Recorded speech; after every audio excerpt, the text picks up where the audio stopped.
এবছর ডেঙ্গু আক্রান্ত হয়ে সবচেয়ে বেশি প্রাণ গেছে ২১ থেকে ৩০ বছর বয়সীদের। আক্রান্তের হারেও এই বয়সের রোগীরাই সবচেয়ে বেশি। রাজধানীর পর সবচেয়ে বেশি প্রাণহানি হয়েছে বরিশাল বিভাগে। একদিনে ডেঙ্গুতে আক্রান্ত হয়ে মারা গেছেন ৫ জন। এ সময় আক্রান্ত হয়ে হাসপাতালে নতুন ভর্তি রোগীর সংখ্যা ৭৯২। বছর জুড়ে সবচেয়ে বেশি মৃত্যু ঢাকা দক্ষিণ সিটি কর্পোরেশনে। যদিও প্রশাসকের দাবি পরিস্থিতি উদ্বেগজনক নয়।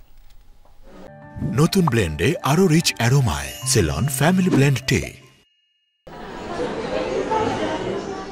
হাসপাতালে কাতরাচ্ছে ডেঙ্গু আক্রান্ত রোগীরা। প্রতিদিনই দেশের হাসপাতালগুলোর আইসিইউতে মৃত্যুর সাথে লড়ছেন ডেঙ্গু আক্রান্তরা। এদের সবাই সুস্থ হয়ে ফিরতে পারছেন না, কেউ কেউ মারা যাচ্ছেন।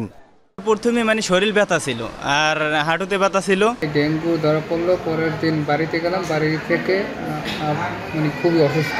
আমার এই যে দুই ছেলেরও একই অবস্থা। ডেঙ্গুর পরে ডাক্তাররা ঠিক মতন স্যালাইন দিছে এবং কি ঔষধ দিছে।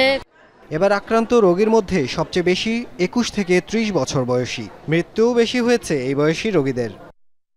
স্বাস্থ্য অধিদপ্তরের হিসেবে এই বছরে মৃত্যু ৩০০ ছাড়িয়েছে, আর আক্রান্তের সংখ্যা ৮৩,০০০-এরও বেশি। নভেম্বরে ১৫ দিনেই আক্রান্ত ১৩,০০০-এরও বেশি, প্রাণ গেছে অর্ধশত। আক্রান্ত সবচেয়ে বেশি ২১ থেকে ২৫ বছর বয়সীরা, আর মৃত্যু বেশি ২৬ থেকে ৩০ বছর বয়সীদের। পেশেন্ট ট্রেসিংয়ে দেখা যাচ্ছে রাজধানীর পর বেশি আক্রান্ত আর মৃত্যু বরিশাল বিভাগে। পরিস্থিতি খারাপ ঢাকা দক্ষিণ সিটি কর্পোরেশন এলাকার।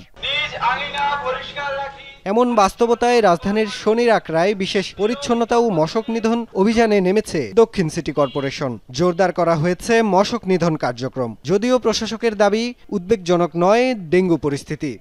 এই মুহূর্তে ডেঙ্গুর যে একটু প্রকোপ রয়েছে এটিকে আমরা অ্যালার্মিং মনে করি না, তবে আমরা সচেতন আছি। প্রতিটি প্রাণী মূল্যবান। আমরা চাই না যে এটির আক্রান্তের সংখ্যা বাড়ুক, একটি মৃত্যু ঘটুক, এটি আমরা চাই না। আমাদের যে সময় উপযোগী কার্যক্রম আমরা গ্রহণ করেছি এবং এটি আজকেই এখান থেকে শুরু হয়েছে তা না, এটি কিন্তু আমাদের কন্টিনিউয়াস রয়েছে। জরিমানা কোনো সমাধান নয়, প্রয়োজন নগরবাসীর সচেতনতা। খাল ও নর্দমাগুলো নিয়মিত পরিষ্কারের অভিযান বন্ধ হবে না বলে কথা দিয়েছেন দক্ষিণের প্রশাসক। এনফোর্সমেন্টের কার্যক্রমটি চলমান রয়েছে। নাফিজ আলম চয়ন, যমুনা নিউজ, ঢাকা।